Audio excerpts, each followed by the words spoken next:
तो उसको अच्छे तरीके से समझना, मैं आराम आराम से समझाऊंगा। ये कॉन्सेप्ट समझ आ गया, हमारे लिए जिंदगी बड़ी आसान हो जाएगी। देखिए, हमारी जिंदगी सुकून से गुजर रही थी, हम प्रोडक्ट ए बना रहे थे। ये स्क्रीन नहीं आ रही है, ये हमें अभी पता चला है कि स्क्रीन नहीं आ रही है।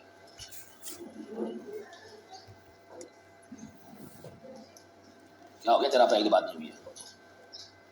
बोर्ड में देखिएगा दोस्त, हमारे पास प्रोडक्ट ए बिक रहा था, हम प्रोड्यूस कर रहे थे, जिंदगी बड़ी मस्त गुजर रही थी। हम एक प्रोडक्ट बेचते थे 100 रुपये में, ऐसा यही है। इस पर डायरेक्ट मटेरियल का खर्चा आता था 40 रुपये का, डायरेक्ट लेबर का खर्चा आता था 35 रुपये का, और इसका कॉन्ट्रीब्यूशन मार्जिन होता था 25 रुपये। डन।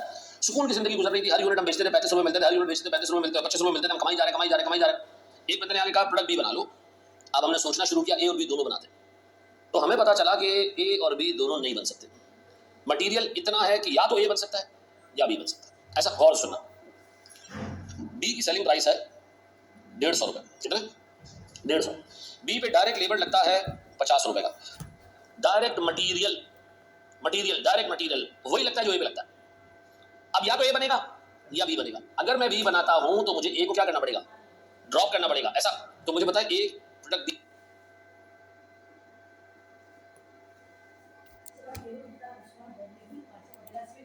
बी बनाते हुए मटेरियल की रेलेवेंट कॉस्ट क्या होनी चाहिए, 40 रुपए। नहीं सर, सिर्फ 40 नहीं। मसला ये कि बी बनाने में 40 रुपए का खर्चा तो करना है अपने डायरेक्ट मटेरियल पे, लेकिन एट द सेम टाइम ये 25 रुपए का कंट्रीब्यूशन मार्जिन भी आपका क्या हो रहा है, लूज हो रहा है। ऐसा है या नहीं है? आप बी बनाओगे तो आपको ए बंद करना पड़ेगा, ऐसा है कि नहीं है? तो आप मटेरियल का तो खर्चा करोगे, लेकिन साथ ही साथ क्या होगा, आपका जो कंट्रीब्यूशन मार्जिन है वो भी लूज होगा। ऐसा है कि नहीं? ऐसा है कि नहीं मेरे बच्चों? तो बताओ, अब अगर कोई मुझसे पूछे कि मटेरियल को यहां से वहां मूव करने का कंपनी को क्या कॉस्ट पड़ी है, तो हम कहेंगे कि जी डायरेक्ट मटेरियल यहां से वहां मूव करने की वजह से कंपनी को 65 रुपीज की कॉस्ट पड़ी है। कितने की? 65 रुपीज की। कैसे सर? 20 रुपए का, 40 रुपए का डायरेक्ट मटेरियल, 25 रुपए का कंट्रीब्यूशन मार्जिन, ऐसा है।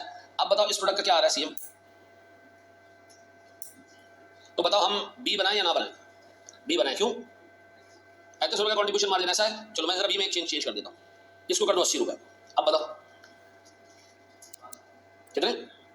अब बताओ बी बनाएं या ना बनाएं? ए बनाएं या बी बनाएं?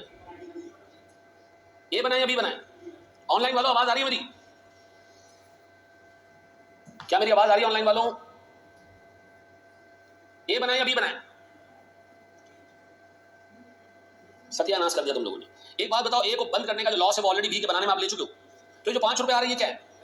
ये है एडिशनल कंट्रीब्यूशन मार्जिन। इसका मतलब अगर बी बनाओगे ए बंद करके, तो जितना कमा रहे हो उससे 5 रुपए ऊपर